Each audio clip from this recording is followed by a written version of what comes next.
Over 70 years ago,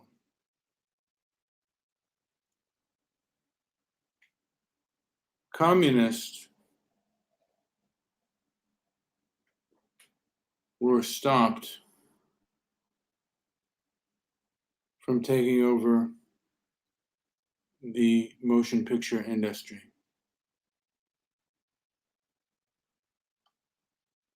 Or at least there was a lot of evidence to that.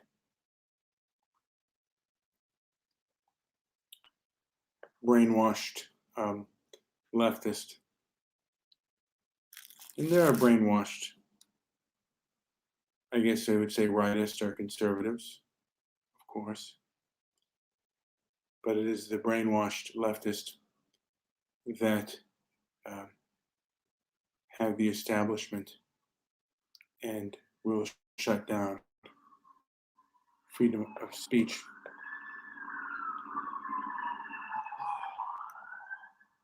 I'm hearing a siren in the background.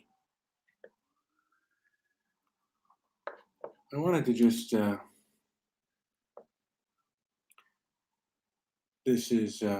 I believe that hypocrisy and gaslighting are things that abusers do. And that's one thing that leftists do best.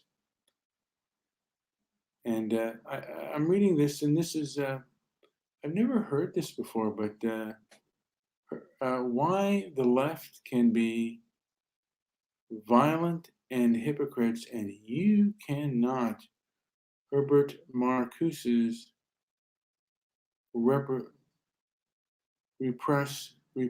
Tolerance, 1965. And this is a 12-point summary of a 1965 essay, Repressive Tolerance, by philosopher, sociologist Herbert Marcuse. I think that's how you say his name. Teacher and mentor of Angela Davis, one of the founders of the modern anti-racism movements. Number one, only the left can define the word tolerance. Number two, right-wing ideas and movements must be stopped with violence. Left-wing ideas and movements must be tolerated even with violence. Three, tolerance should only be extended to truth, and it's what truth they want to extend. Four, only leftism is true and everything else other than leftism is not. Six, anyone who disagrees with this must have been indoctrinated. To the extent that the majority of the people disagree, that must mean that the majority of people are indoctrinated. Number seven, since most people are indoctrinated, leftists must break the indoctrination so they can finally grasp the truth of leftism and be on the right side of history. 8, to break the indoctrination, leftists must promote left-wing thought and suppress right-wing thought. By taking over institutions, news, media, childhood education, college, academia, film, government, business, nonprofits, the ends justify the means.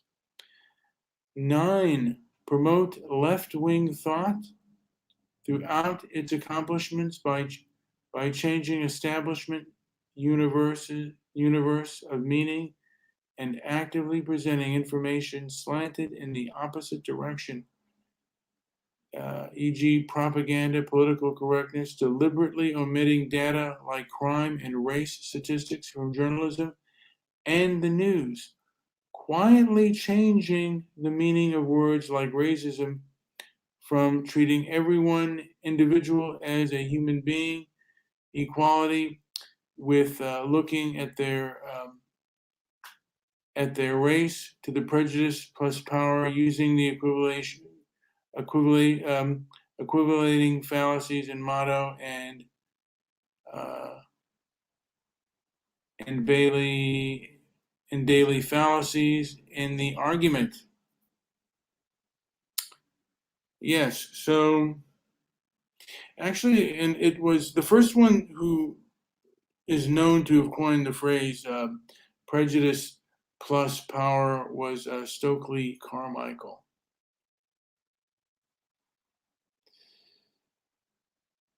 And 10, suppressing right wing and center and centrist moderate throughout is an accomplishment by withdrawing the freedom of speech, press, and assembly for anyone who disagrees with leftists on race agendas, on race, gender, or religion. Public service policies, Social Security, healthcare, hiring policies, technology, education, guns, IG, deplatform, socially shunning, or canceling, firing, doxing, or even threatening with violence. 11. If necessary to withdraw these freedoms, leftists must operate at such a scale that their actions cease to be nonviolent and become revolutionary violence.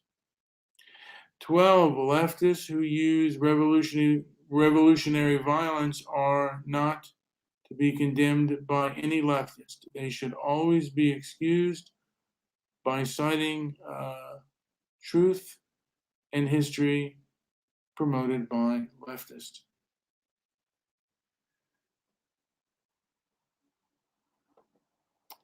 And it has on the bottom here, I don't like violent protests, but I understand them. And those wagging their fingers against violent protest need to read their American history. Say blue check mark person. So I don't even think they're really gaslighting you anymore. If you come with questions, it just won't answer them primarily. They give you ad hominem attacks. I remember I said the word people of European descent, and someone noted that that is something that white supremacists say. And I thought that was just because a white racist says it doesn't mean that it's irrelevant.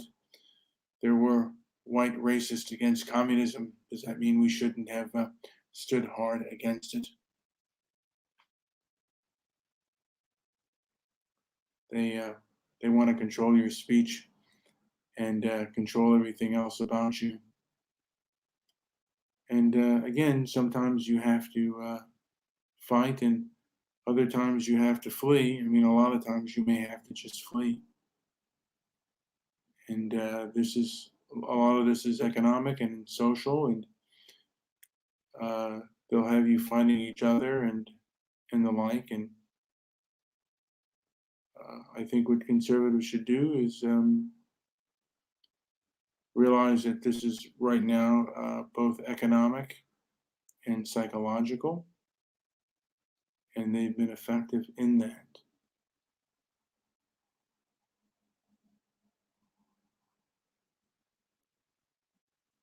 And you just need to be strong when you support it and point out some of the damages that these people have done. One of the worst damages that were done was a gentleman in Nebraska. I forget his name, but I did a show on him. He defended himself, and I believe his father. The guy had there had been a group that had gathered around. Either it was his father's bar or his bar, and he had the crowd backing off, but someone came around, tackled him, got him in a headlock, and started punching him in the head. And the person ended up shooting him through the left clavicle. The prosecutor ruled it an open and shut case of self-defense, and a mob came to his house, and he reversed his decision while the person was in charge with murder. And court cases started, the court bills and stuff started rising up, and they took away his finances were drying up, and he ended up committing suicide.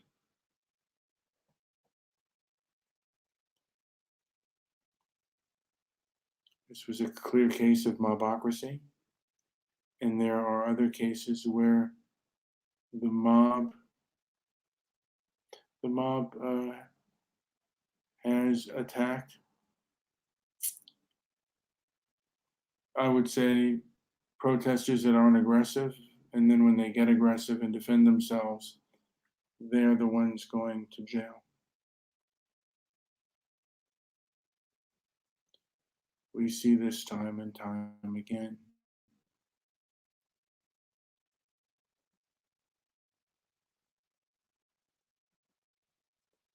I don't know necessarily what to do about that, except realize, number one, that it's being done, and anyone that supports the left, you don't necessarily want to support them unless you have to. I mean, if it's food, and I guess if it's technology, but sports and movies, you don't have to watch any of that. You can stay at home and you don't have to watch that on television. And you certainly shouldn't buy tickets to people who don't respect you as a human being and for who you are. And supporting things that gaslight and commit hypocrisy, you should support none of it.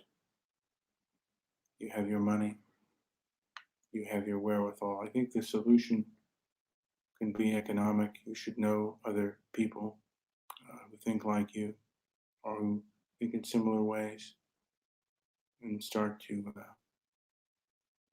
I guess,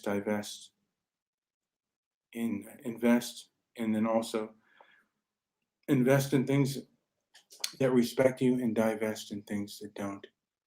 That's my solution. Anyway, this has been Brian with Transparency and Merit. Like, subscribe, leave a comment down below.